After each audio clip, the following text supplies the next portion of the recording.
Boa noite a todas, todos, todes. Sou o professor Lincoln Jesus, aqui nessa turma do curso de Letras e Bacharelado em Humanidades, na componente curricular Organização da Educação Básica nos Países da Integração. E hoje nós vamos estar discutindo o texto Influência das Políticas Educacionais Internacionais no Currículo, algumas incursões, texto da Tamara Maria Bordim. Então, esse texto ele nos dá caminho para que a gente possa realmente estar fazendo um alinhamento do que a gente vem discutindo nas aulas anteriores sobre as políticas educacionais no contexto internacional e a influência dessas políticas no nosso cenário brasileiro.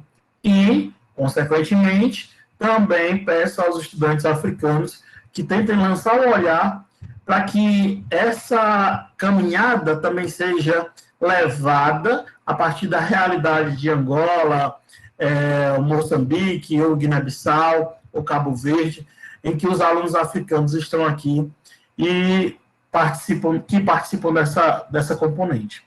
Tá certo? Então, vamos tentar fazer uma análise bem detalhada, né? Eu gostaria muito de tentar concluir esse texto hoje.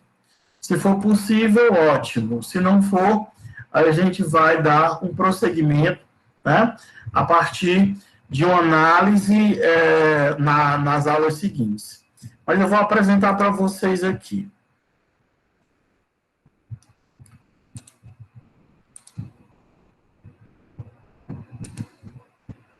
Todo mundo confirma aí que está visualizando, por favor? Apareceu já. Massa. Então, no resumo do texto, né, ela diz que pretende desenvolver o olhar crítico ao se investigar a prática da internacionalização curricular, refletindo sobre o poder que esta exerce no contexto educacional e como tais práticas estão expostas na sociedade.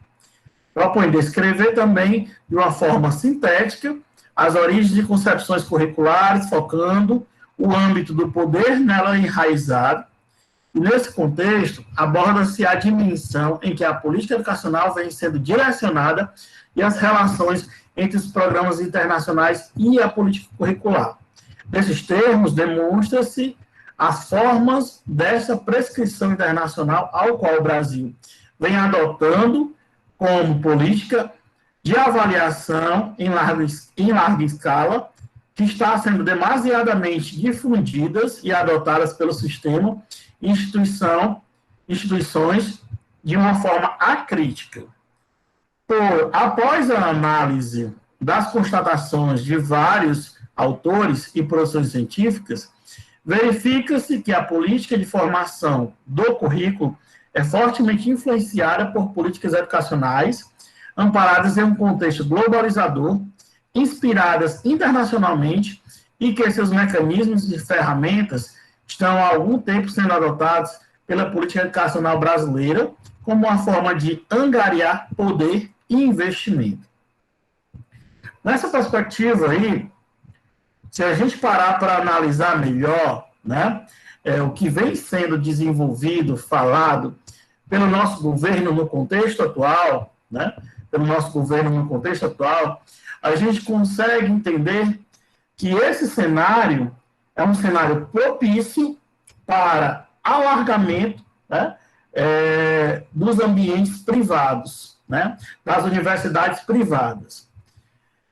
Imagine só, alargamento, né, expansão das faculdades privadas e, como é que eu posso dizer, asfixiamento para a gente, no caso, dos orçamentos e das universidades públicas. Por quê? Qual é o intuito, né? Hoje nós nos deparamos com uma pandemia. Nessa pandemia, em que o próprio cenário do governo, dos chefes de Estado da nossa nação, eles negam a ciência. Eles diminuem o investimento da ciência, né? São negacionistas a fundo. E aí, nesse cenário, a gente vê o interesse que está por trás, ver de uma forma até objetiva, elucidativa, não gosto de usar essa palavra, mas clara, né? Clara, real, o interesse de quem realmente está por trás desse cenário da política brasileira. Então, nessa perspectiva aí, a gente também não pode ser inocente de deixar de analisar, já que nós estamos num ambiente propício para isso, que é a universidade, em uma disciplina de organização, analisar as relações de poder que são exercidas também nesse cenário e que recaem dentro do currículo. Ok? Poder e controle. Poder e controle. Quem está controlando o conteúdo que chega nas nossas salas de aula? Então, a gente tem que entender que essa grande massa, né, ela tende ou faz essa grande onda, esse grande movimento de tentar homogeneizar as culturas. E a gente sabe o que é que dá quando a gente tenta homogeneizar a cultura, um epistemicídio. Né? Então, nessa perspectiva de ação contra-hegemônica, nós estamos trabalhando esse texto realmente para tentar trazer de uma forma bem elucidativa os interesses internacionais que eles estão inseridos diretamente na política educacional e inseridos diretamente na internacionalização da educação superior e, mais especificamente, no currículo. Então, a autora salienta, né, o princípio que a política curricular perpassou por diferentes abordagens no decorrer dos anos, influenciada pelo contexto em que estavam inseridas. Hoje a gente sabe que o nosso contexto, ele é um contexto de abertura, né, total do nosso país e da máquina pública para os interesses neoliberais e os interesses internacionais. Com isso, verifica-se que tais políticas emanadas internacionalmente, fazem parte de um contexto contemporâneo, que no caso da educação e do currículo, né, em que o currículo, visto como uma forma de poder, traz na área educacional, notadamente apresentável através das avaliações, mensurações, indicadores e outros componentes de âmbito empresarial que estão inseridos no meio educacional como forma de melhorar a qualidade de ensino ofertado. Então, a ideia realmente é essa melhora. Agora, melhora para quem? Né?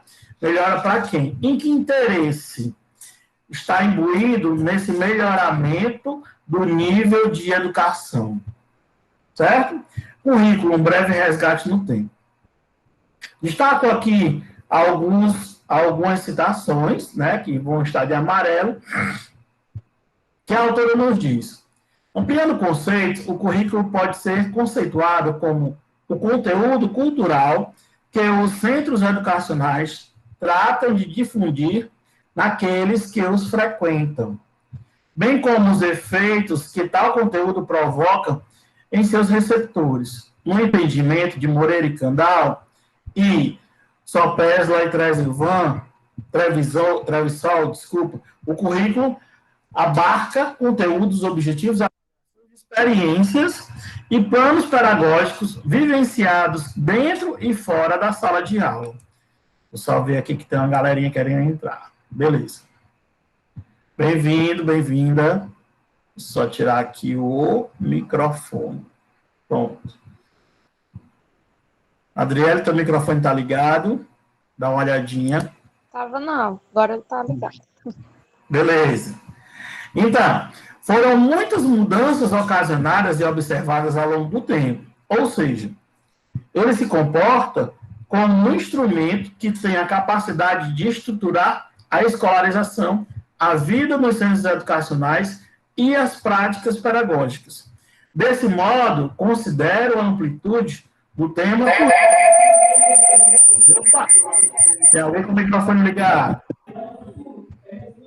Desliguei. Pronto.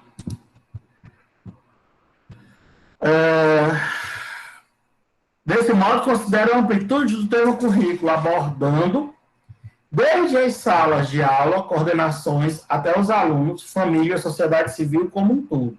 Para tanto, como prática de estruturação, o currículo dimensiona seu poder e, assim, sua influência na política educacional, tanto nacional como internacional. Então, a autora destaca uma citação dele que diz que o currículo escolar não é visto como uma escolha instrumental de sociedades específicas para atender às várias demandas locais, mas como uma ratificação ritual de normas e convenções educacionais mundiais. A definição do que é conhecimento legítimo a ser ensinado nas salas de aula e a seleção e a organização hierárquica de tais corpos do conhecimento são, portanto, a grosso modo, determinações que vêm de fora. Ok. Falando dessa realidade no Brasil, falamos disso, né? Currículos que, na grande maioria, são tratados de forma homogeneizada, né? Que eles apagam as minorias e apagam as realidades locais. Em África, não tenho um estudo profundo sobre isso, mas já escutei tanto nessa componente como em outras, que o currículo ele é baseado em uma estrutura completamente eurocêntrica, que não visibiliza de forma nenhuma os grupos étnicos locais. A mesma coisa você vai ver em muitas experiências aqui no território brasileiro. E aí, quando a gente traz, por exemplo, experiências comprovadas de ações contra-hegemônicas, como, por exemplo, da educação escolar indígena, da educação escolar quilombola, da educação para a convivência do semiárido, do MST, dos próprios movimentos sociais que estão gerindo ou compartilhando gestões de escolas ou ações pedagógicas, né? A gente consegue visualizar que esse currículo ele vai promover o fortalecimento de identidades, e na grande maioria das vezes, identidades positivas que vão gerar um processo crítico e reflexivo da realidade em que aquelas crianças, estudantes, jovens, adultos ou adolescentes estão inseridos, seja no ambiente escolar e, consequentemente, ao redor da escola, né, ao redor daquele cenário. Então, quando acontece esse processo de ruptura, a gente consegue entender que essa ação contra-hegemônica, ela provoca, sim, uma micro-revolução, certo? Agora, o currículo, a luta que a gente vem desenvolvendo nessa universidade que nós estamos, é por ações em que nós possamos, sim, afirmar a existência dos grupos subalternizados. Estruturação da luta e resistência. Estruturação de um processo de transformação civilizatória a partir da emancipação humana e da autonomia desses sujeitos. Então, como a autora nos diz, né? Como a autora nos diz, a luta aqui é contra esses modelos de padronização. Continuando a partir do texto, de acordo com esses fragmentos que eu destaco, a escola ela vem como um organismo social que sofre tanta influência das diversidades da economia, da política e da sociedade, como outra instituição governamental, impulsionado pelo novo modelo denominado cultura do novo capitalismo. Os mecanismos de regulação estão cada vez mais abrangentes, ingressando nas políticas e práticas escolares. A educação passa a ser direcionada pelos modelos padronizados, tendo como finalidade a eficiência e a qualidade, muito em voga, né, nos discursos dos financiadores do conhecimento. Então, a educação que vem a ser desenvolvida é uma educação empreendedora, né, que é o que a gente já vem discutindo nessas aulas que já passaram. É hoje um fenômeno global e generalizado, conectado pelos textos e políticas governamentais à competitividade internacional da economia do conhecimento. Pronto. Só que a gente entra aí em um grande cenário dicotômico, né? Também é um grande cenário de contradição, para ser mais específico, né? Para ser mais específico, que é um cenário onde o próprio governo ele não fortalece de forma nenhuma padrões e o intuito dele, eu acho que se o Bolsonaro pudesse, ou se o governo Bolsonaro pudesse, né, se não fosse controlado pelo mercado, o que ele faria realmente era a inserção ou a regressão a um regime militar. Né? Por que o Bolsonaro não faz isso, professor Lincoln? Por que ele fica só nesse jogo de ameaça? Por conta do mercado internacional. Então, o Bolsonaro ele está lucrando muito com a abertura do Brasil para esses grandes conglomerados internacionais, certo? Ele está lucrando muito, ele e os seus, mas ele está lucrando mais ainda fatiando toda a máquina pública, privatizando e, ao mesmo tempo, abrindo espaço para o grande cenário internacional. E aí, quando ele abre, né, e fica mais à mercê e à chancela desses grandes conglomerados internacionais, ele não pode fazer o desejo dele, que seria realmente a instauração de um regime militar. Né? E aí, realmente, é uma grande contradição. Por isso, ele fica nesse cenário de ameaça e joguete. Vocês vão me ver em 2022. Me esperem em 2022, né? Porque agora ele sabe que ele vai ficar até 2022, porque não vai passar pedidos de impeachment nenhum. Então, esse cenário da política internacional, se você for analisar, né, falando, por exemplo, da expansão do ensino superior, e a expansão que eu falo é a expansão realmente da rede privada, você observa que a irmã do Paulo Guedes é a diretora, se eu não me engano, dos sindicatos de universidades ou associações particulares, né? E a gente fica observando quanto está sendo cada vez mais fragmentada a estrutura das universidades públicas, né? E o cenário de orçamentos, o cenário de quadro de pessoal, de concurso, enfim. Alguém tem alguma coisa a destacar até aqui?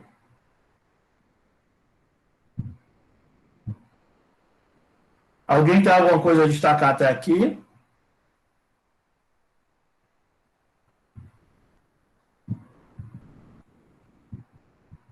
Posso continuar?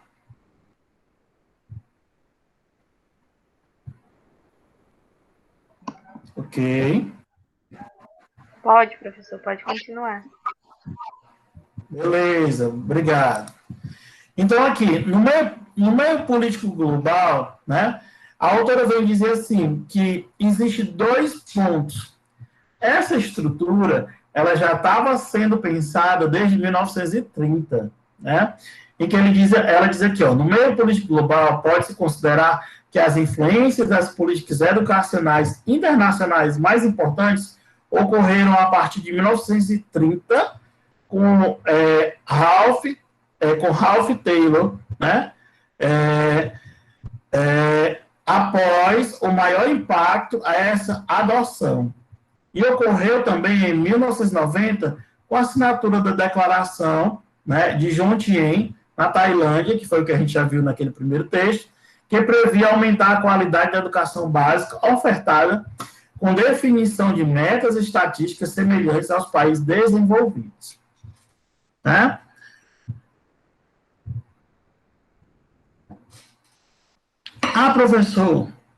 Professor Lincoln, não seria bom a educação do Brasil ser semelhante à educação dos países desenvolvidos? Isso é um ponto que vocês podem se questionar. Mas é um ponto que a gente também tem que analisar com calma, né? Também tem que analisar com calma. Quem quiser falar, levanta a mão ou abre o microfone, tá bom? Tem que analisar com calma, porque, por exemplo, Para a educação ter todo esse processo de desenvolvimento, a nossa educação ela tem que ter um caráter menos assistencialista. Ou seja, eu tenho que ter políticas públicas estruturadas em todo o cenário da sociedade.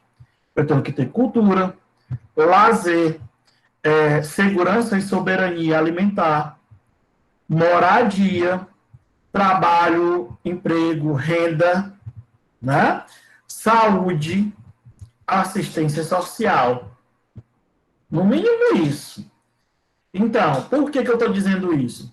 Porque se você for analisar quais são as maiores secretarias, pegando, por exemplo, a Carape, que é um município, né, pequeno, quais são as maiores secretarias que existem? Educação e saúde. Né? Maior número de contratados, educação e saúde. Em redenção, educação e saúde. O que tem de segurança nas outras políticas para trabalhar intersetorialmente para que a educação e a saúde funcionem com efetividade? Então, se você for para a Europa, né, analisando na Europa, a população vai ter educação? Vai. Mas ela vai ter toda uma rede de segurança basilar para que a educação se visibilize e lá dentro desse cenário, do cenário educacional, né, das secretarias de educação, todo o processo aconteça de uma forma em que o potencial desenvolvimento cognitivo daquelas crianças seja muito bem potencializado. Uma coisa que no nosso território brasileiro e africano não tem, e não é. Certo? Principalmente quando a gente faz uma análise, por exemplo, da escola do campo para a escola da cidade, que são coisas completamente diferentes, cenários educativos completamente diferentes, que eram para ser contextualizados e que não são de forma nenhuma. Então, voltando aqui a essa análise, né, a Conferência de Jomtien na Tailândia, ela vai garantir esse processo de desenvolvimento, ou seja, todo mundo assina. Todos nós temos que garantir a educação para todos. Beleza. Ok, ótimo. Que educação é essa, né? Mas, né, destacam-se também duas regulamentações importantíssimas. A gente não pode deixar de analisar que o Brasil sai do regime de ditadura militar no final da década de 70, começo da década de 80. Então, no começo da década de 80, você já tem a nossa Constituição Federal Cidadã assinada.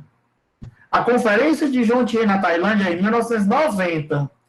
E, em 96, eu tenho aqui a influência de todas essas políticas chegando dentro da Lei de Diretrizes e Bases da Educação, que foi assinada em 1996. Então, todo esse contexto histórico, ele tem que ser muito bem, né, visibilizado para que a gente possa tentar entender que essa influência no currículo, com base, né,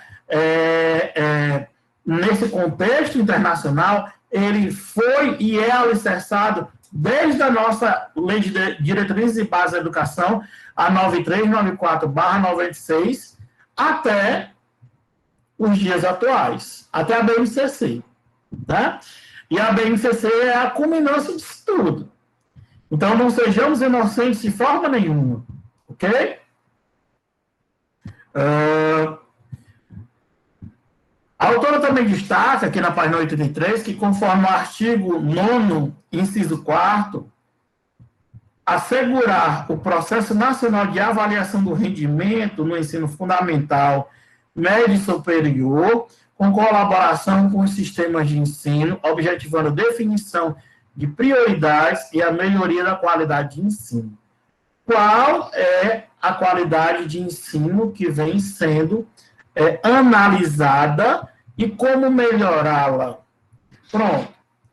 Eu trabalho especificamente com a disciplina, minha área de pesquisa são Fundamentos teóricos e práticos das manifestações culturais africanas e afro-brasileiras.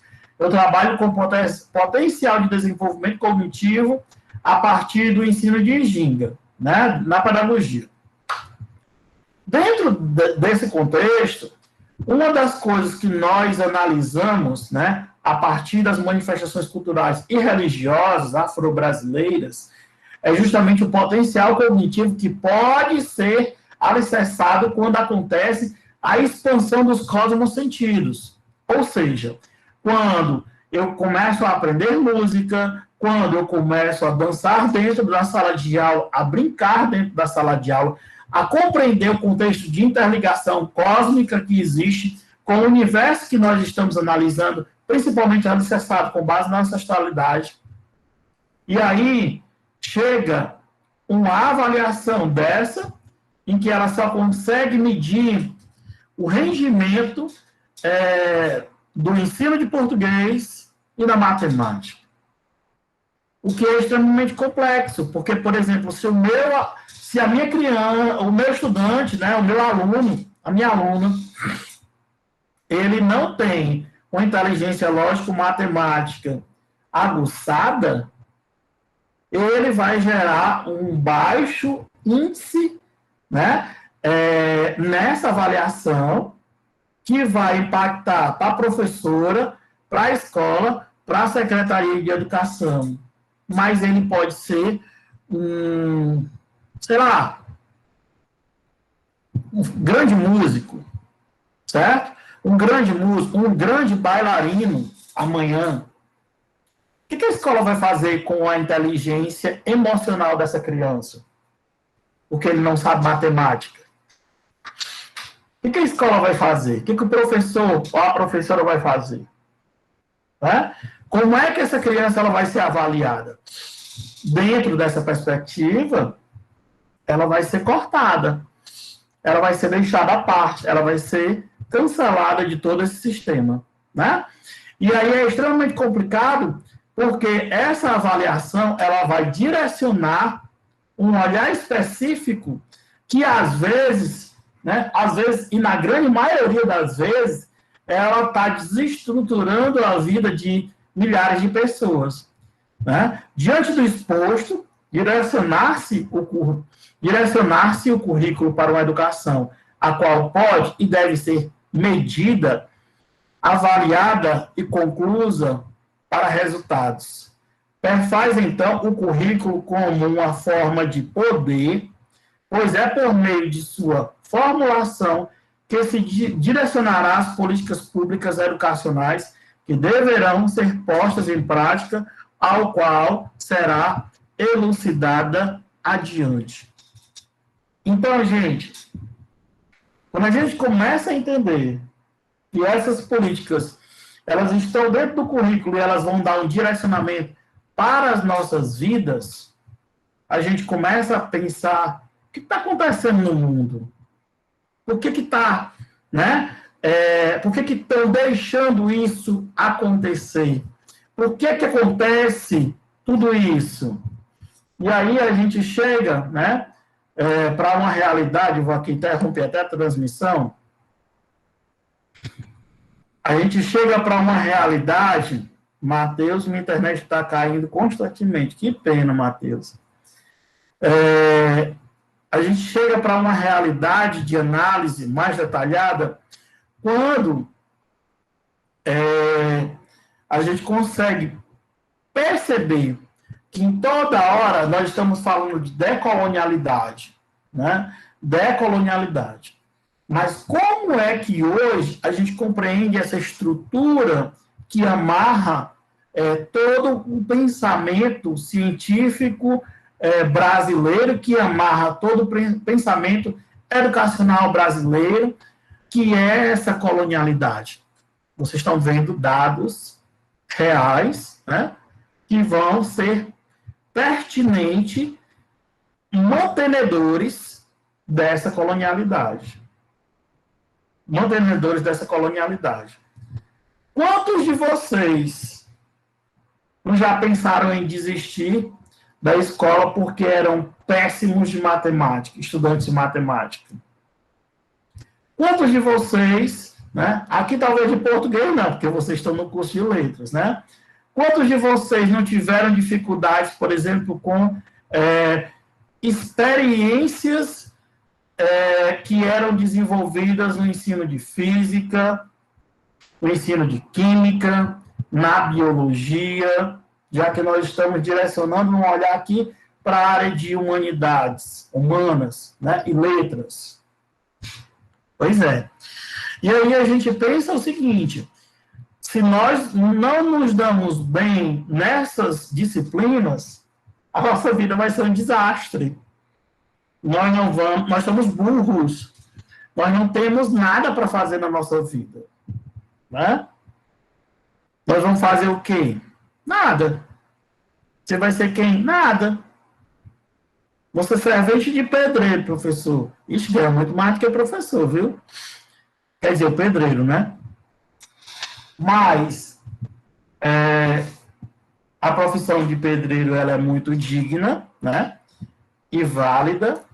Hoje, eles ganham muito mais do que nós, professores, aqui no Brasil. Mas, ao mesmo tempo, nós fomos rechaçados, né? Rechaçados durante todo esse processo por não entender todo esse cenário de manutenção de uma colonialidade que diz quem nós devemos ser, né? Quem nós devemos ser. Então, os conteúdos, curriculares, eles vão sofrer todas essas influências, né? Eu queria que vocês colocassem aí, como o Matheus, né? A Elisiane está colocando, o Elivelton, o que vocês acham do que eu estou realmente falando, tá bom? Pensamentos, ideias, o que vem acontecendo com vocês, porque essa é a nossa forma de interação. É muito difícil ficar falando para vocês 2 horas sem ter interação nenhuma. Então, aqui, quando a gente chega e compreende, né, todo esse cenário, a gente tem que entender que é como o texto está destacando aqui. Deixa eu voltar a apresentar para vocês.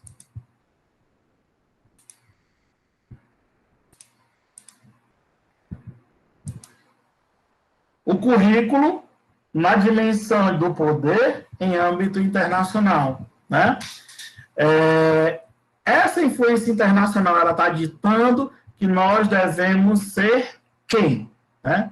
Com vista a essa afirmação, pode-se verificar que essa forma de planejamento possui 3 acepções principais no âmbito de decisões a serem tomadas nas instituições: a política, o poder e o controle. Isso devido ao fato de o currículo possuir uma característica universalizadora no ambiente escolar. E de tal forma, o processo de decisão abrange a sua sistemática. Pronto. Quando a gente entende que o intuito é homogeneizar, e nós trabalhamos, né, com ações contra-hegemônicas, nós conseguimos entender que a perspectiva de trabalho e interesse internacional realmente é a de promoção de um novo epistemicídio, certo? Promoção de um novo silenciamento das figuras e populações que até hoje são subalternizadas. Ou manutenção da relação opressor-oprimido. Ou manutenção da estrutura. Quem é rico fica mais rico, quem é pobre fica mais pobre. Porque essa análise que nós estamos fazendo aqui, ela é uma análise para as escolas públicas e para as escolas da população pobre. Não adianta a gente pensar que nós estamos falando aqui hoje de uma escola da classe média, média alta, né? E alta, não. Nós não estamos falando dessas escolas. Nós estamos falando das escolas das periferias, nós estamos falando das escolas dos interiores, nós estamos falando das escolas das áreas rurais, das escolas que não têm uma blindagem dos movimentos sociais, Porque quando as escolas têm essa blindagem dos movimentos sociais, consegue-se projetar uma regulação desses conteúdos. Quando a escola indígena ela diz, nós só aceitamos aqui dentro professores que sejam indígenas. Nós só aceitamos aqui dentro professores que sejam do território indígena. Quando o MST diz, nós só aceitamos professores nas escolas do campo que sejam do campo, nós queremos os nossos filhos contando nossas próprias histórias. Essa ação é o quê? Contra todo esse processo de homogeneização curricular que vem a ser desenvolvido por todo esse território aí brasileiro, né? Em todo o território brasileiro, pelos grandes conglomerados internacionais.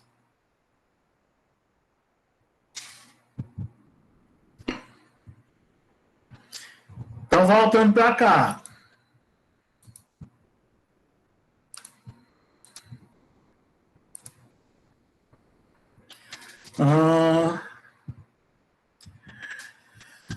Pronto. Na educação, segundo Shavata e Ramos, sobre o espírito inovador do capitalismo, geram-se novas sociabilidades adaptadas aos interesses do grupo no poder. Silva e Silva descreve a educação como uma condição para o fortalecimento do capitalismo neoliberal, ganhando destaque através de novas demandas, tendências e perspectivas. Professor, explica esse pedacinho melhor para a gente entender? Explico sim.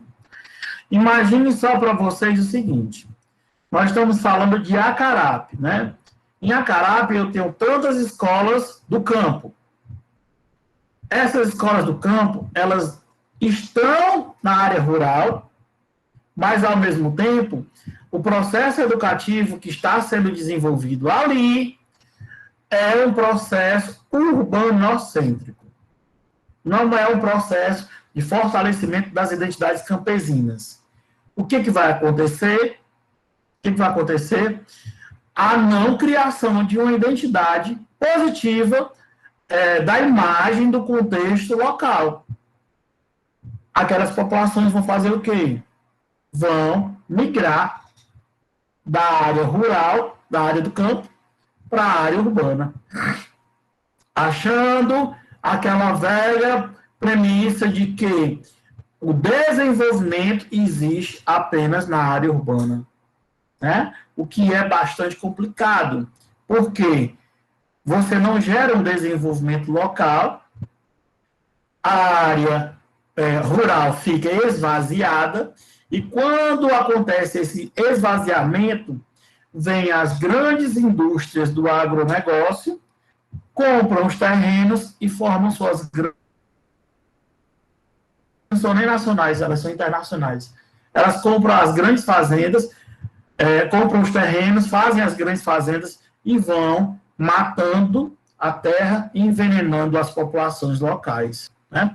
A gente vê isso, por exemplo, nas indústrias de exportação da fruticultura em todo o território brasileiro. Em todo o território brasileiro. Tanto faz isso aqui no Ceará.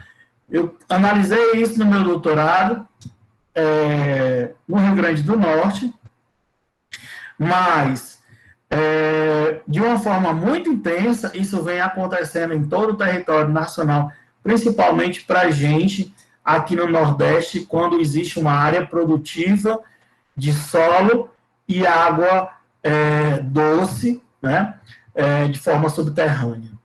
Então, é muito interessante quando a gente chega e entende que esse processo do agronegócio, ele também está influenciando a escola, ele também está influenciando o currículo, ele também está influenciando a forma com que as pessoas vão ver o mundo, né? E vão se constituir dentro desse mundo. Tem um documentário, gente, que ele é muito massa, eu não sei se vocês já viram, mas chama-se O Veneno na Mesa.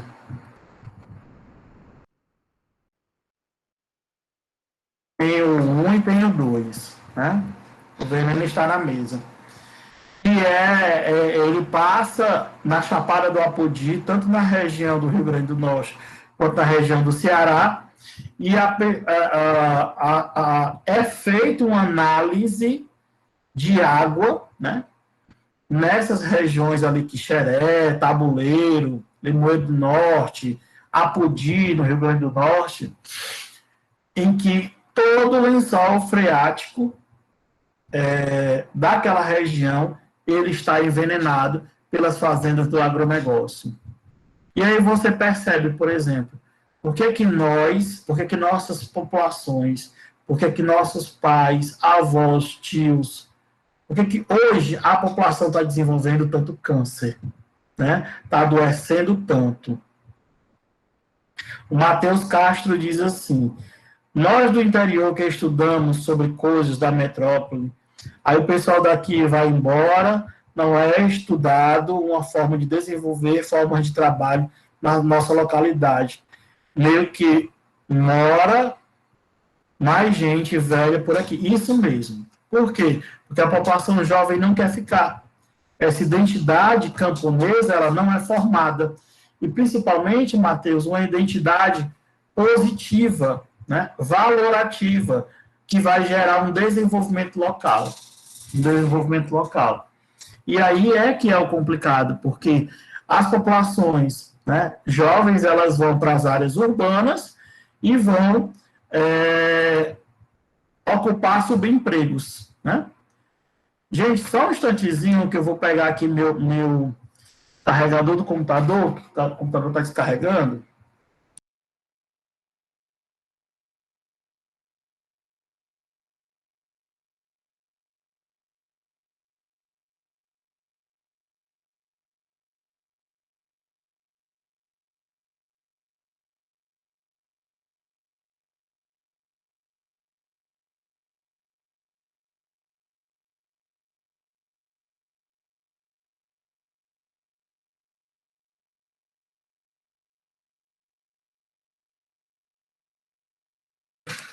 Pronto, voltei. Então, voltando à nossa análise aqui, né, do texto da autora,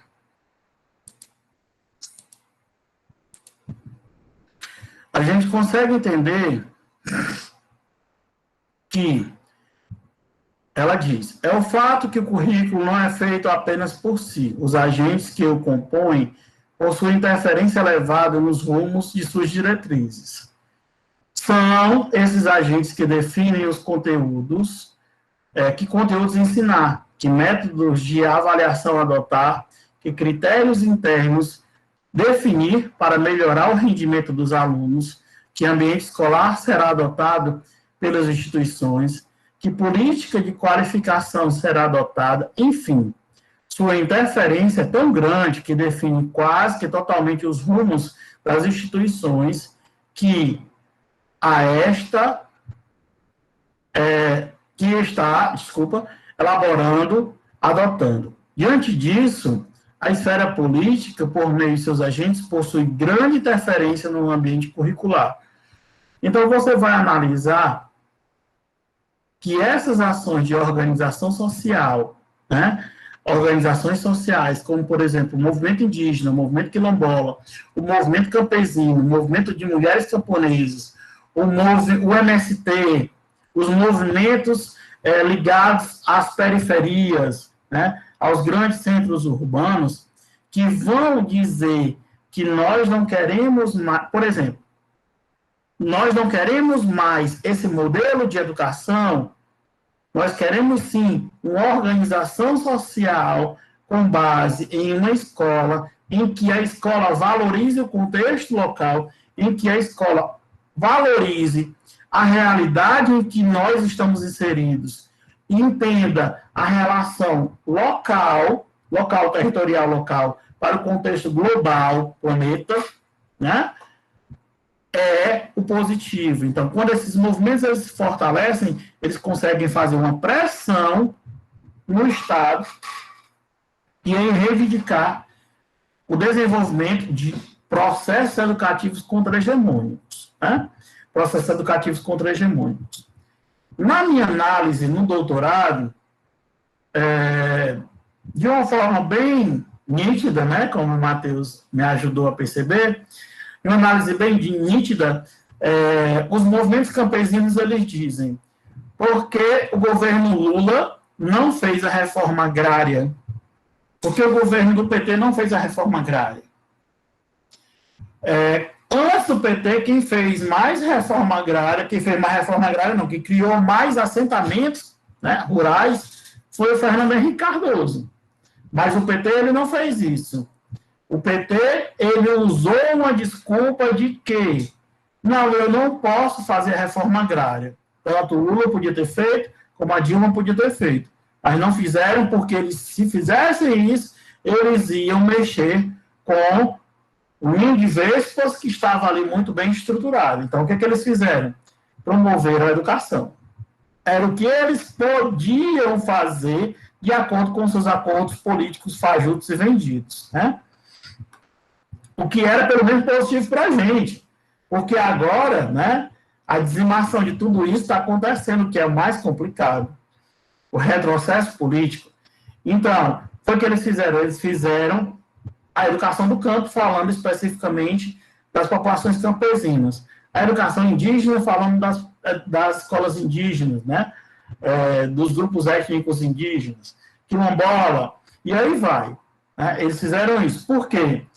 Eles compreendiam que, no mínimo, uma estrutura de luta para uma segunda onda deveria ser alicerçada.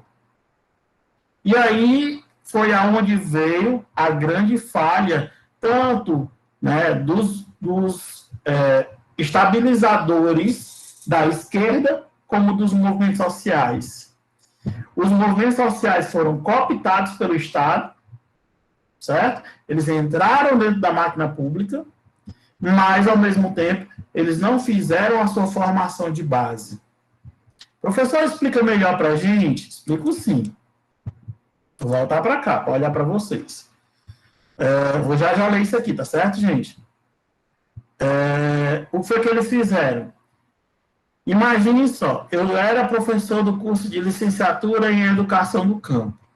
A turma, ela devia ter, primeiro semestre que eu comecei lá, 45 alunos. Eu disse, levanta o braço quem mora aqui em assentamentos rurais. Aí levantou a metade da sala. Quem daqui é contra o MST?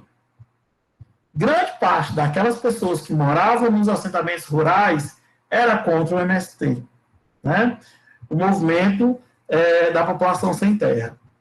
E aí eu pergunto, o que é que esse movimento proporcionou como formação e fortalecimento da formação de novos militantes, de uma formação educacional crítica, do fortalecimento de questões que retroalimentassem as discussões dentro do próprio movimento, né? E aí eu comecei a fazer um grande trabalho junto com os outros professores para dizer, olha, a gente tem que fazer uma análise mais crítica sobre a realidade em que nós estamos inseridos. Só para vocês entenderem. Deixa eu só ler aqui o que estão colocando. Eu fico feliz quando o pessoal escreve alguma coisa. Matheus. Geralmente tem uma ideia negativa do interior sobre os moradores que permanecem nas localidades, sim. Tem um sentido que nossas universidades têm sofrido, aqui é o Matheus Holanda, quem colocou o anterior foi a Rosa Maria. Tem um sentido que as nossas universidades têm sofrido os sintomas dessa internacionalização homogeneista. A Unilab, por exemplo, no curso de letras, tem formado profissionais preocupados em manter a tradição linguística das regras ocidentais na definição do que é língua e do que é dialeto, em detrimento das visões e das línguas dos povos colonizados. Estamos mais preocupados nos traços lusitanos do que nos traços próprios da língua, perpetuando as desigualdades e xenofobia. A Bárbara Raquel diz, nós valorizamos muito a cultura europeia e esquecemos a riqueza da nossa. Isso. Chegou o momento em que a gente tem que entender que o nosso papel, às vezes, e nem sempre, né, é seguir uma linha reta. Às vezes a gente tem que mergulhar no caos mesmo. Né? Ah, professor, mas eu estou dentro da estrutura. Eu escuto muito isso. Todos nós estamos, bebê, dentro da estrutura. Não tem como negar. Não tem como negar. Mas não é porque eu estou dentro da estrutura que eu tenho que fortalecer as bases dessa estrutura. Né? Não é, agora eu faço que nem Matrix, né? Não é porque eu estou em Matrix que eu tenho que fortalecer as bases de Matrix. O que eu vou fazer? Eu vou fazer a transgressão. Eu vou fazer a minha micro-revolução. Eu vou realmente trazer as discussões que elas são interessantes para o fortalecimento da identidade das pessoas que estão ali inseridos. Se eu não faço, por exemplo, uma educação que fortalece o meu contexto local de inserção, seja ela, por exemplo, a Serra de Baturité, por exemplo, Baturité, ou então Acarape, Pentecoste, Canindé, Maracanaú. Se eu não vou falar do meu contexto local, eu vou falar de quê? Eu vou partir de onde? Da Europa? Concordo com a Raquel e concordo com o Matheus, assim, de uma forma muito profunda, em que nós valorizamos, sim, ainda, a visão europeia, os seus ensinamentos, a cultura, mas nós fomos educados a isso, né, para isso até hoje. A nossa forma de ver o mundo foi essa, né? E aí, quando a gente faz essa crítica profunda, entende que esses laços de manutenção da colonialidade, eles acontecem até hoje, de uma forma muito intensa, a gente começa a perceber que eu tenho sim que promover e fazer a minha parte nesse contexto. Professor, como é que eu vou fazer a minha parte? Na sua família, com o seu namorado, a sua namorada, na calçada da sua casa, dentro da sua sala de aula, com o que você vai escrever, com o que você posta no Facebook, no Instagram, nas suas redes sociais. Esse processo de crítica, né? Não só uma crítica, desculpa, gente, tá bom? Não só uma crítica escrota, porque tem muita gente que é tóxica. E eu não gosto de pessoas tóxicas. Não gosto, eu não sei se é porque eu já vivo tanto cercado, né, de sofrimento, que eu acredito que o processo educativo, sim, ele tem que ser amoroso. O processo de convencimento, ele tem que ser encantador. O processo de fortalecimento da vida humana, ele não tem que ser com a faca no pescoço, meu amor. Não dentro da nossa sala de aula, nem nos espaços que você anda. Porque as pessoas já fazem isso com a gente em todos os momentos. Nós estamos aqui nos armando de conhecimentos que eles são importantíssimos para gestar novos processos de vida em um novo contexto civilizatório. Então, quando a gente chega e promove a projeção dessa toxicidade, o que a gente está fazendo? Adoecendo, primeiro. Você se torna um militante adoecido. Você se torna um professor adoecido. Você se torna uma namorada e um namorado enlouquecido. A vida, ela precisa, sim, de uma grande revolução, e as pessoas também. Mas eu acredito que uma revolução com base na amorosidade e uma ação constante de crítica e reflexão, né? É por aí, sabe? Eu, professor Lincoln, eu caminho por essa seara aí. Eu caminho por essa estrada que Exu abriu para mim, sabe? Eu não sei fazer outra hoje em dia. Mas eu já fui da outra. Eu já fui da outra. E ela me adoeceu. E hoje eu vejo muitos colegas, amigos e amigas, pessoas bacanas, que eu amo de paixão, adoecidos também. Então, eu dou um conselho para vocês, não vão por aí, né? Cada um vai fazendo o seu caminho, mas vamos em um caminho em que a gente possa realmente compartilhar não só as dores, mas também os encantamentos.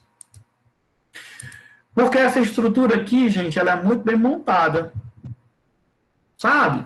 Ela é muito bem montada. E aí, quando a gente chega, entende que ela é muito bem montada, a gente se depara com aquela máxima, né, das professoras que já estão na escola, ó, há um tempão, e elas dizem assim, o Matheus só está falando isso aí porque ele chegou agora, se formou ontem. Ele se formou ontem. A Francisca só está fazendo essa ação aí porque ela chegou agora da Unilab, ela é novinha. Deixa ela aprender melhor. Deixa ela aprender mais um pouquinho, um cadinho aqui, com o mundo, com a realidade. Então, esse é um processo, né, de um militante, de um colega, né, que já foi crítico como a gente, mas hoje ele está imbuído em uma toxicidade. Que é uma coisa que eu dou para vocês, o aconselhamento, né, não mergulhe não entre nessa estrada. Ela não é boa.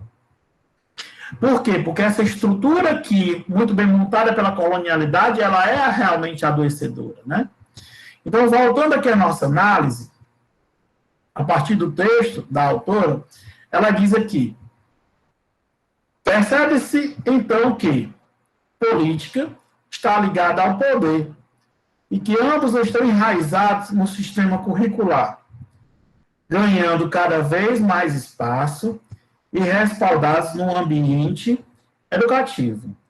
O termo política, relacionado nesse contexto com a educação, possui o viés de controle e poder relacionado ao currículo.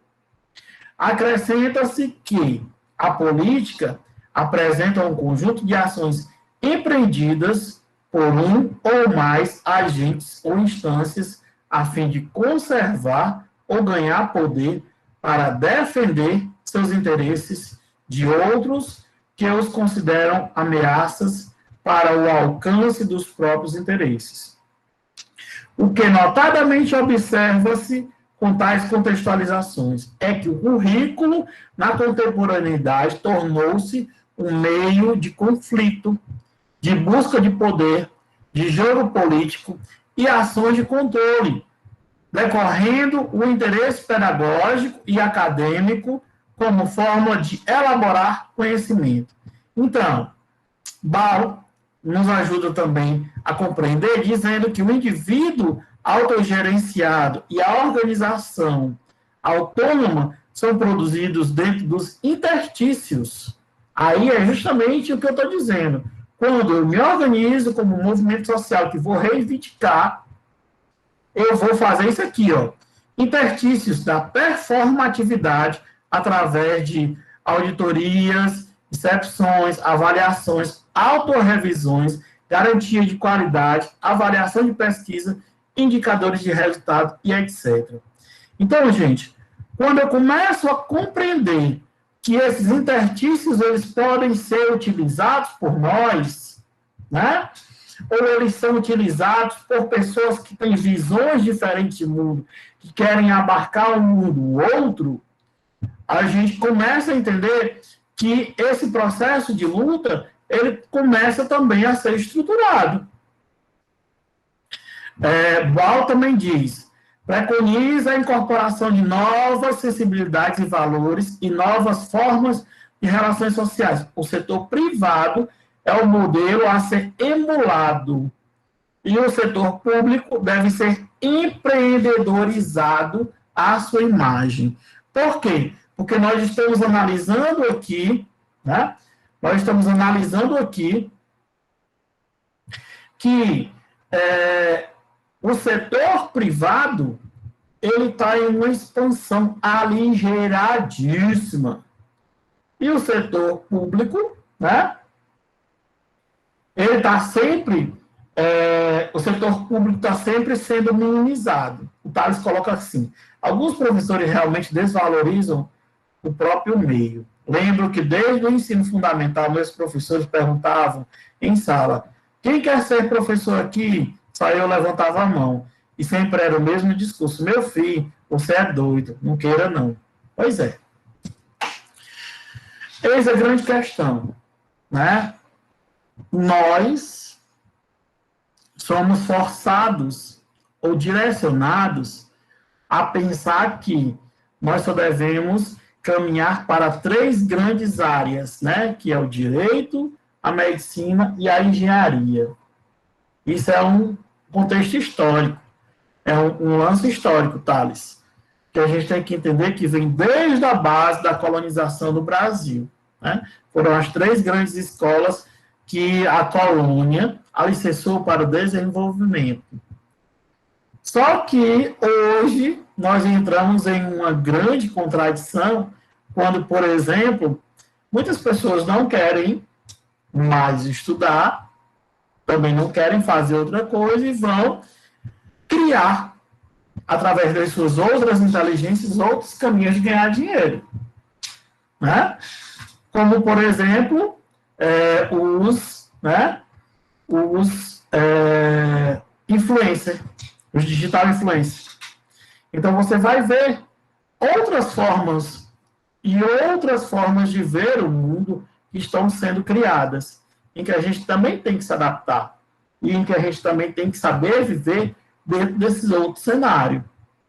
As redes sociais e as mídias, né, elas estão aí direcionando também uma outra estrutura de dominação. E essa dominação hoje é o mercado digital. Então, se você não caminha dentro do mercado digital, se torna muito difícil de você estar dialogando com a população, né? Com a população, com os alunos, com as pessoas que vão chegar até você, com a família. Hoje, tudo a gente resolve pelo WhatsApp, pelo Instagram ou pelo Facebook Messenger. Tudo na vida a gente resolve assim, desde comprar comida a construir casa. Né? Então, é interessantíssimo também que a gente também reveja essa dinâmica de transformação nessa continuidade aí, porque é uma ação muito rápida. Muito rápida. Né? Hoje eu consigo analisar o mundo inteiro porque eu tenho internet. Analisar o mundo inteiro, quem está no mundo. Eu consigo localizar qualquer pessoa em qualquer lugar do mundo, né? Se eu tenho aí um celular, uma câmera, né? Professor, quais os ganhos que os estudos trouxeram para si? Porque muitos não querem estudar por não notar os benefícios. Para mim, o que o estudo me trouxe? Pedro, eu acho engraçado, né? Que depois que eu me tornei doutor, meu sonho sempre foi ser cientista, né? Sempre foi ser cientista. Sempre sonhei em ser cientista. É tanto que primeiro eu fui para a área tecnológica, né? A primeira faculdade que eu comecei a fazer foi engenharia mecânica. E aí, no meio dessa caminhada, no 3º ano de engenharia mecânica, eu cheguei no meu encontro com a ancestralidade, que foi a iniciação no candomblé. E nesse processo, eu vi que a tecnologia ela não me dava mais base para continuar no que eu queria como a minha nova empreitada de vida aqui no plano físico. Então, eu comecei a entender que eu queria ajudar a transformar o contexto de vida das pessoas. Então, eu me tornei educador. Né? Eu fui fazer pedagogia, não satisfeito só com a pedagogia, eu fiz pedagogia e também fiz licenciatura em física. Então, eu fui professor de matemática, física, ciências durante muito tempo. E aí eu comecei a entender que eu só conseguiria abrir caminho para o meu povo, né, de terreiro, quando eu fosse realmente cientista. Então, Hoje, quando eu estou falando em qualquer espaço da sociedade, eu não sou só o pai Lincoln, um pai santo, um macumbeiro, né? Que muitas pessoas podem usar toda a formação pejorativa que quiser, porque elas têm que me respeitar, porque eu sou professor, doutor Lincoln Jesus, ou Lincoln de Xangô, sem querer chamar. Então, hoje, quando você diz assim para mim, o que trouxe de ganho para você? Tem um ganho financeiro? Tem, porque meu salário ele é diferenciado por conta da titulação.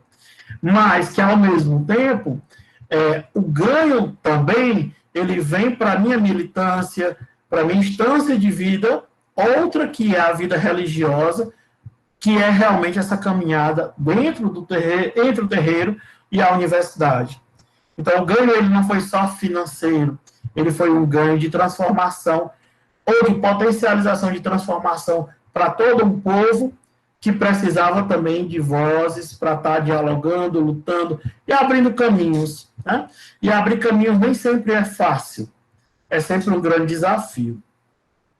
E aí, quando a gente chega, né, a falar para o nosso povo, tem aqueles que vão concordar, tem aqueles que vão discordar, tem aqueles que vão dizer, você está falando sobre racismo, mas você é branco. Eu digo, eu sei que eu sou branco.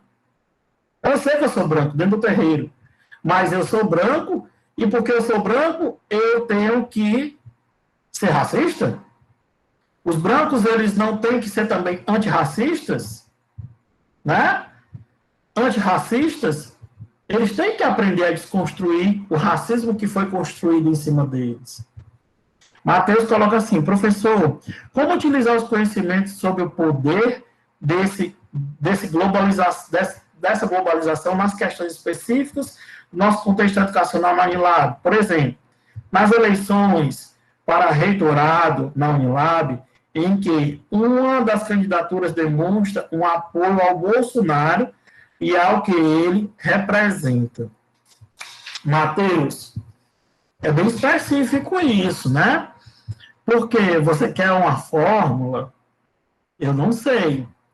Eu acredito que, independente do cenário em que está montado na nossa instituição, a gente vai ter que fazer análises, né, de projetos. Eu não estou querendo dizer que o projeto A ou B é o certo ou o errado. Por exemplo, eu não sei quem votar ainda. Não é só porque esse projeto está aqui, que é desse candidato, que ele é bom porque ele é essa pessoa. Não, eu tenho que analisar uma conjuntura inteira. Entendeu? Até porque essa eleição ela é diferenciada. Eu posso votar aqui no reitor ou no vice-reitor em formatos diferentes, que é um outro formato. Né? Eu posso formar chapas diferentes das que estão colocadas lá. Se eu não me engano, é assim. Mas, o que eu tenho que fazer? Analisar projetos. Assim como em uma análise, né, de uma candidatura, por exemplo, de um governador, de um senador ou de um presidente, qual é o projeto de sociedade que ele defende? Ou seja, qual é o projeto de universidade que esses candidatos defendem? A gente não pode ser inocente. Então, é com base nesse projeto de universidade que a gente deve votar. Não é direcionando um olhar porque fulano é assim, porque fulano é assado. Então, eu vou seguir com base nesse caminho. E eu não tenho peso na consciência nenhuma de dizer que o meu voto ele vem a ser muito nítido. Entendeu? Muito nítido. Porque eu tenho que ver qual é o projeto de universidade que eu concordo e qual é o que eu consigo caminhar.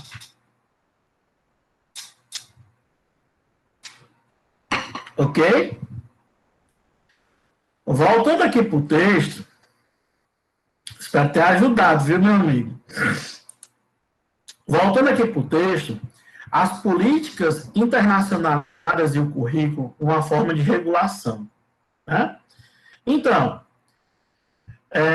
rejeita-se, a autora destaca, né? Rejeita-se, assim, a homogeneização cultural de modo acrítico, pensando num processo eficaz e efetivo. Far-se-ia necessária a preservação da história e da cultura local. Para Chiavat e Ramos, um dos maiores legados introduzidos pelas políticas internacionais no sistema educacional é o modelo de educação para a formação de competência, conhecimentos, habilidades, atitudes, valores e emoções. Nessa percepção, Rasco afirma que o grande problema para os estados nacionais se encontra não tanto na globalização em si, mas na imposição de políticas de governabilidades neoliberais. Então, por exemplo, quando a gente consegue fazer essa análise mais detalhada dessa tentativa de homogeneização, a gente vem a entender que essa base, né, cultural, ela vai ditar, se ela está dentro do currículo, ela vai ditar a projeção de identidades, né? Professor, me dá um exemplo? Poxa, eu gosto muito desse exemplo porque ele é muito simples. Como é que eu vou criar uma identidade positiva do semiárido falando sobre elefante? Fauna, falando da fauna do semiárido. Falando, por exemplo, da águia. Não falar de águia não, minha filha. Você tem que falar de carcará. Tem que falar de elefante, não. Você tem que falar de quê? Do jumento. Você tem que falar do bem-te-vi. Você tem que falar do tejo. Você tem que falar... do peba, da cascavel, entendeu? Você tem que falar dessa realidade. É dessa realidade, da realidade do contexto local de vida das pessoas. De vida das pessoas, né? E com base nisso é que a gente consegue realmente perceber qual é a identidade positiva que você está criando. Qual é a identidade positiva que você está projetando, né? Ah, eu vou falar do urso. Tem urso no semiárido? Ah, professor, quer dizer que as crianças não podem saber que tem urso no mundo? Pode, meu amor. Mas quando você vai fazer a primeira identificação, tanto na educação infantil quanto nas séries iniciais do ensino fundamental, você tem que trazer primeiro a realidade local dela. Primeira realidade de aproximação. O Pedro coloca assim, professor, devemos analisar os projetos. O professor Roque tem um excelente projeto na minha missão. Não devemos ouvir os outros também. Mas devemos ouvir os outros também.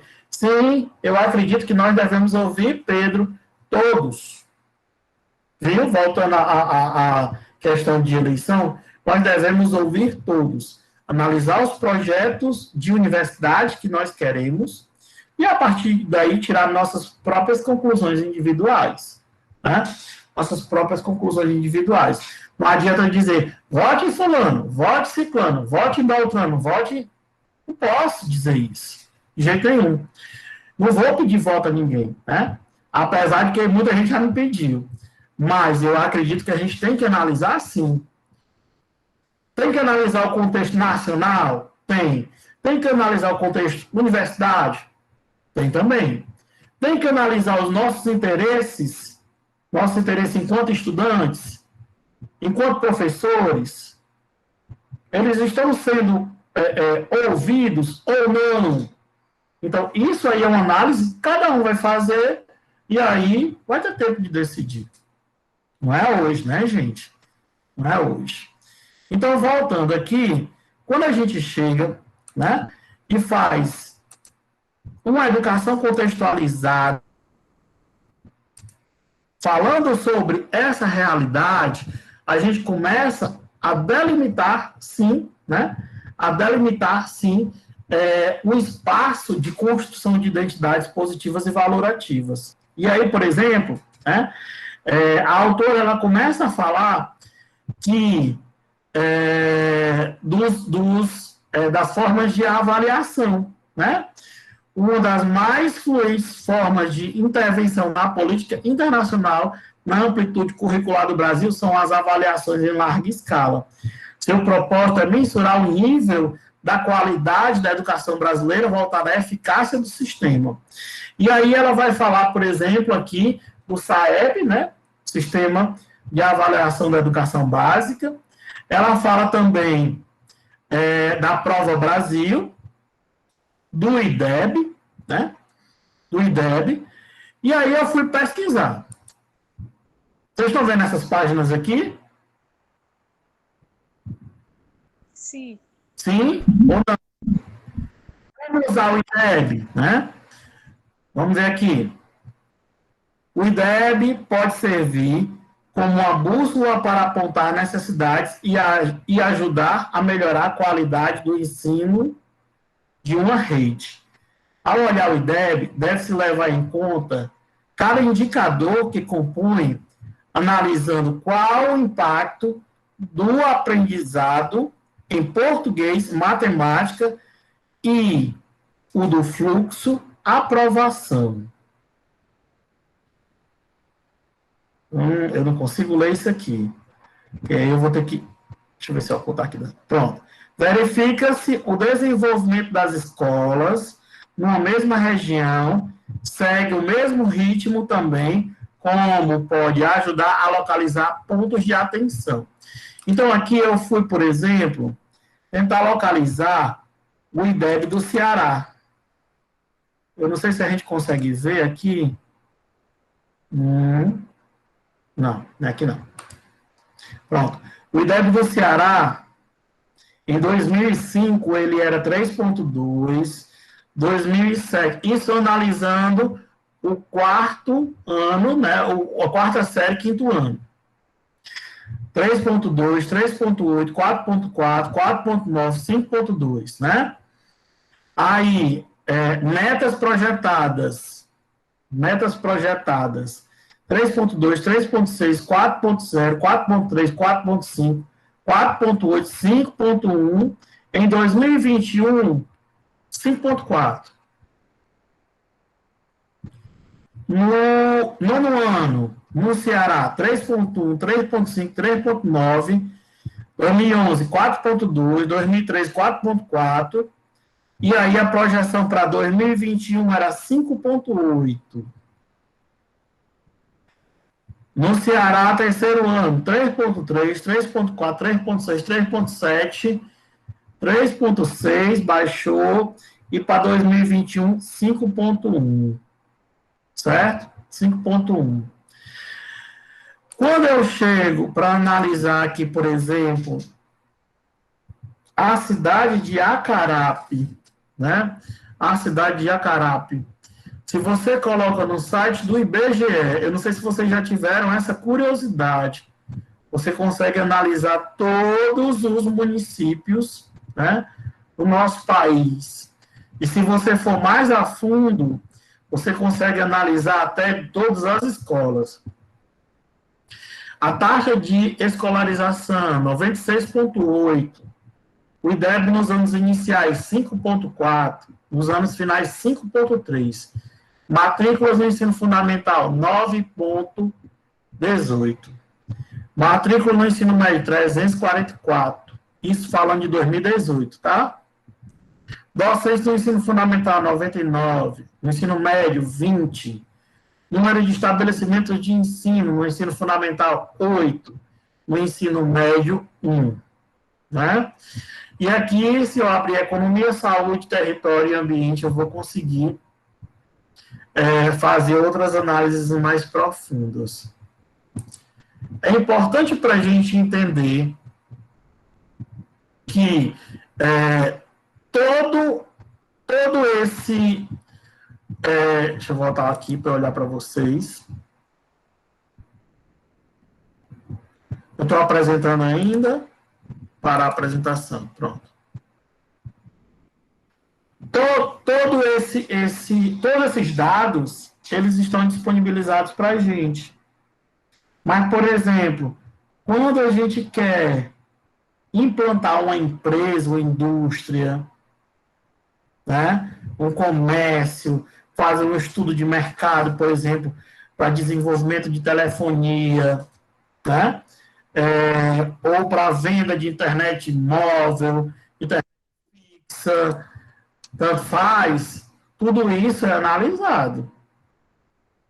Então, esses dados, eles estão aí. São nossos dados, são a nossa realidade, que a gente não pode deixar, né, de perceber que eles vão também influenciar uma série de fatores abarcadores da manutenção da colonialidade, mas hoje, como é que nós podemos utilizar esses dados também ao nosso favor?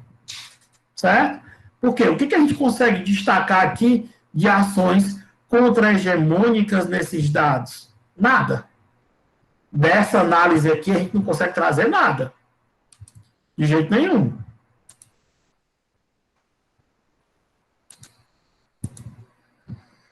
A gente não consegue analisar nada. Mas, ao mesmo tempo, a gente consegue entender, né? Entender como é que a nossa realidade ela é direcionada por esses dados. Né? Por esses dados. Por quê?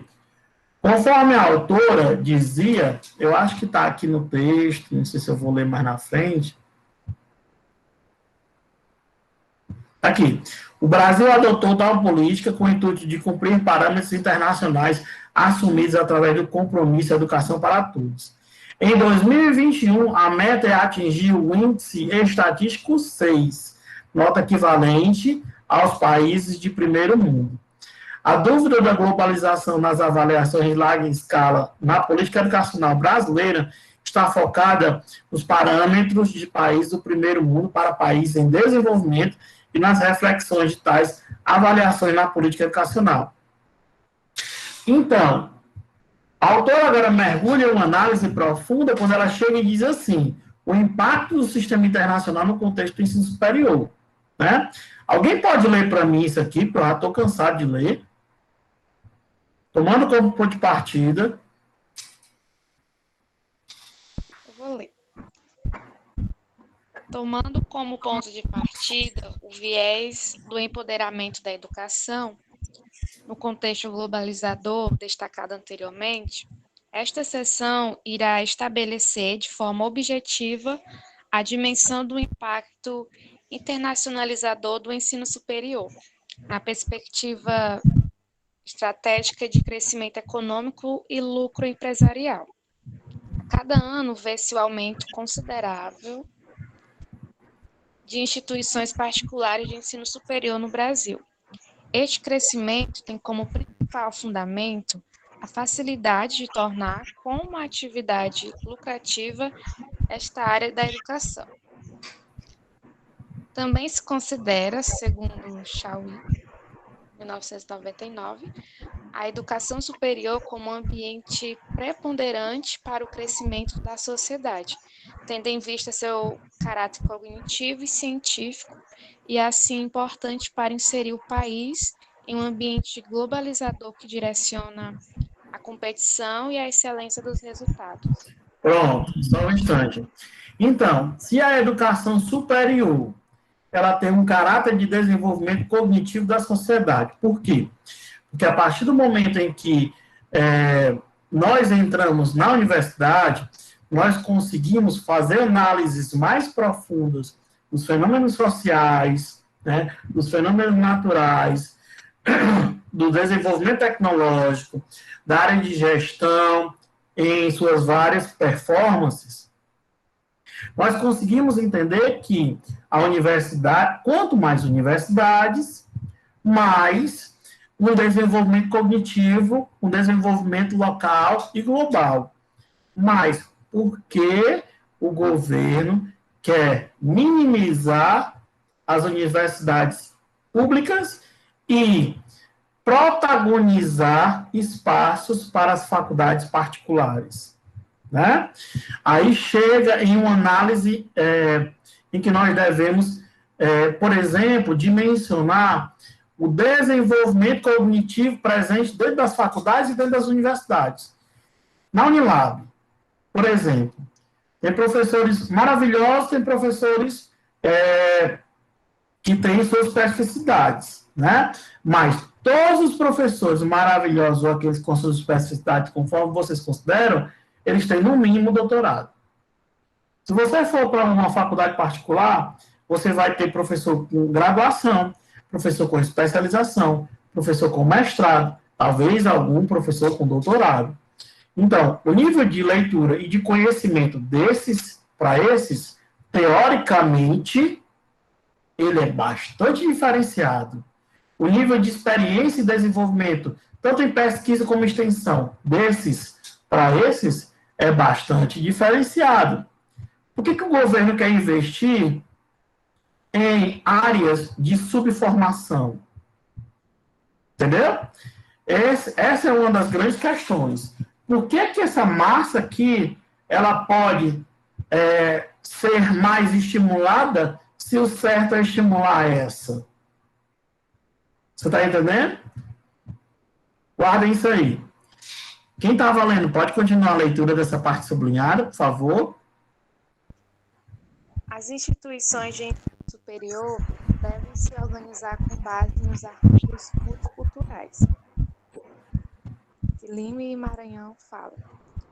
E o segundo ponto, os estudantes e os docentes incrementam suas empregabilidades, tornando-se mais atraentes para o mercado de trabalho, Lima e Maranhão 2001. Neste interim, a proposta é dada através de uma unificação curricular para o ensino superior, o que daria, na visão dos organismos internacionais, uma mobilidade maior para estudantes que pretendem seguir sua vida acadêmica em outro país.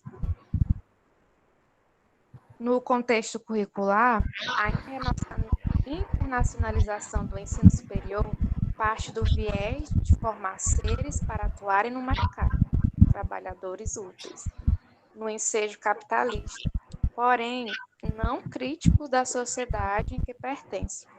Neste processo, cabe indagar para quem serve o currículo ou para quem está voltada a proposta curricular do ensino superior. Para quem está voltado, por exemplo, a proposta curricular nessas nuances do mercado, né? Das faculdades particulares, por exemplo. Para quem serve, por exemplo, falando do meu campo, da minha área, do meu local de atuação docente, para quem serve a formação de um pedagogo que tem um currículo afrocentrado e que vai ter o conhecimento discutido do primeiro ao último semestre valorizado a partir da base africana e afro-brasileira. Para quem serve, né? E aí, eu quero escutar vocês. O que é que vocês acham?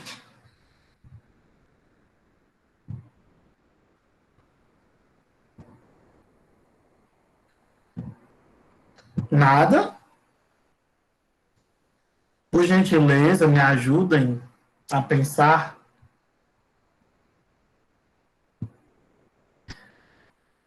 Tem alguém aí? Digam pelo menos sim. Sim, professor, estou aqui. Que bom. Sim, professor, estou aqui. Pronto, Pedro, muito obrigado. Opa, existem viventes nessa aula de hoje. Então, para quem serve, né? Para quem serve? Vocês viram que a tendência do mercado é a homogeneização, com a desculpa de que, por exemplo, eu posso colocar o mesmo currículo, todos falam língua portuguesa, então vamos colocar o currículo da pedagogia aqui no Brasil, igual ao currículo da pedagogia de Moçambique, de Cabo Verde, de Angola, de Portugal, na desculpa de que esse profissional aqui de Cabo Verde, de podem ser aproveitados pelo mercado aqui no cenário brasileiro. Será que isso é verdadeiro, gente? Será que realmente o professor pedagogo que está sendo formado em Portugal, ele vai ter o mesmo acesso ao conhecimento, ao volume de informação que de Cabo Verde, o que do Brasil teve? Claro que não. Lógico que não. É evidente que não, de forma nenhuma. Porque até a base, né, logística, a base de conteúdo, a base de desenvolvimento cognitivo dele foi outra. Então, não é uma falácia do mercado para dizer que, homogeneizando, eu vou conseguir desenvolvimento. Mentira. Homogeneizar, eu vou conseguir massa de manobra e alienação. Então, o currículo ele está totalmente, né, estruturado com base nesse controle e no poder. E nós devemos, em todos os momentos, analisar a relação de opressão e a relação dos oprimidos. Ok? Tem só mais um trechinho, né, que eu preciso terminar essa análise, trazendo para vocês aqui, do texto, em que a autora diz aqui, desculpa, a abordagem da internacionalização curricular remete a dois pontos de vista divergentes que foram citados. O primeiro diz respeito ao modo cosmopolita de conhecer culturas e situações diferentes e trazer o melhor de cada sistema para dentro do contexto nacional. O segundo, mais polêmico, é a homogeneização cultural e sistema de poder vivenciados nas perspectivas globalistas. Nesse contexto, nos remete Moreira. No processo de internacionalização do campo do currículo, o que se espera, então, é que a hibridização e o cosmopolitismo, que devem marcá-lo, favoreçam um clima democrático no qual possam ocorrer desafios, conversas e profícuos embates entre variadas tradições e perspectivas. Ainda o que torna o sistema mais perverso é a entrega da educação para os homens de negócio, ao capital. E tal afirmação não é baseada pura e simplesmente no fato de que a educação é um dever do Estado. Isso é o mínimo que ele pode conceder às pessoas. A maior relevância nesse aspecto é entregar um sistema como o da educação a sua responsabilidade de poder de empresas que se interessam pelo capital, pela mão de obra qualificada e não com a epistemologia do conhecimento. Então, essa mão de obra, porque ela não está interessada em pesquisa e extensão, ela não está interessada em produzir conhecimento. Ela está interessada em reproduzir. E reproduzir modelos de controle e de poder que eles não são das nossas bases de fortalecimento das nossas identidades, mas sim do sistema de dominação, do sistema de controle, do capital. Tratar a educação como um mecanismo para qualificar a educação, para usá-la tão e somente para o mercado de trabalho, é anular a base do ser humano e o seu desenvolvimento cognitivo. Com vistas a isso, as avaliações de larga escala estão postas para verificar se o sistema adotado está atendendo às finalidades a que esta se presta. Ok? Então, gente, eu acredito que as ações de fortalecimento das bases, né, de dominação no currículo, elas têm que ser muito bem analisadas por nós. Muito bem analisadas por nós. Eu estou esperando aqui ainda, né, o contato de uma pessoa que eu fiz uma conversa já há um determinado tempo, é um amigo querido, que é o professor Fernando Rony, né, que foi secretário de Educação de Quixeramobim, aqui no Ceará, em que ele fez um grande processo de elevação dos índices do IDEB no estado do Ceará. Então, eu vou convidá-lo, na verdade, eu já o convidei, falta só a gente agendar, porque eu não tinha uma data específica, e eu vou tentar trazê-lo na nossa próxima aula, vou mandar e-mail confirmando, né? Para que ele fale um pouco das experiências que ele utilizou para fazer esse índice de crescimento do IDEB, né? E nos outros indicadores. Quais são as ações traçadas por ele? Até onde nós podemos visualizar que essas ações elas podem ser transformadoras e contra-hegemônicas. Isso é uma análise que nós vamos fazer, tá bom? Então, se eu conseguir realmente o contato dele para trazê-lo na nossa próxima aula, vou avisar por e-mail, né? E peço a vocês que formulem questões com base no que a gente vem entendendo para tentar analisar, a partir da fala dele, se essas ações elas foram contra-hegemônicas ou se essas ações elas foram de direcionamento, né? Acredito que não, direcionamento de uma projeção de manutenção da colonialidade.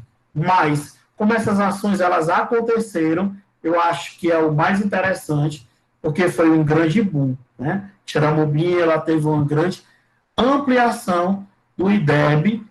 Deixa eu ver se eu consigo abrir aqui no site do IDEB.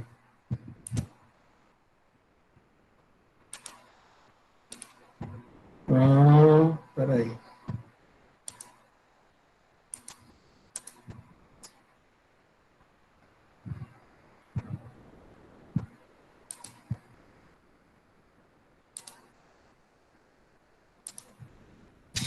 Xeramo.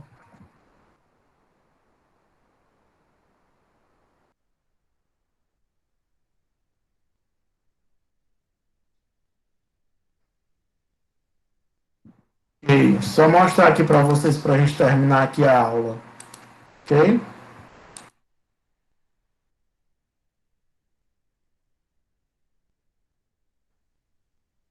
Então, Xeramobim é um município bem maior, né? Todo mundo está vendo aqui a página, por favor, alguém confirma aí.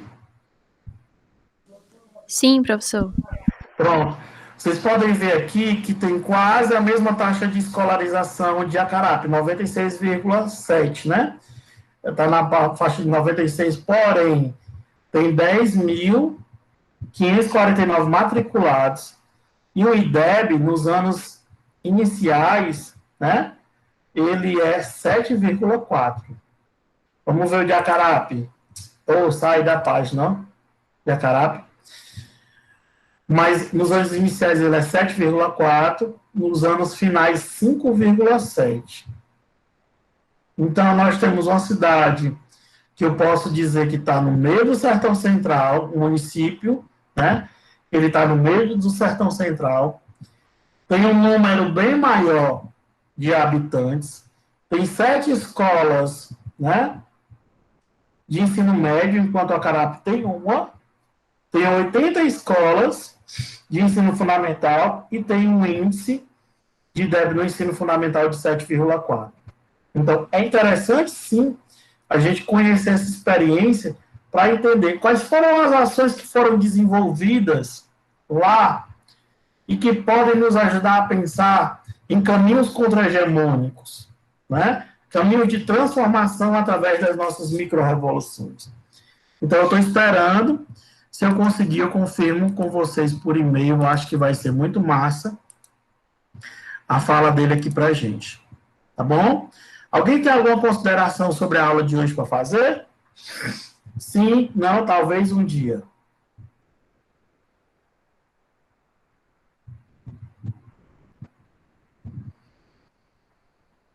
Ok, eu espero que tenha sido de aprendizado para vocês, apesar do silêncio.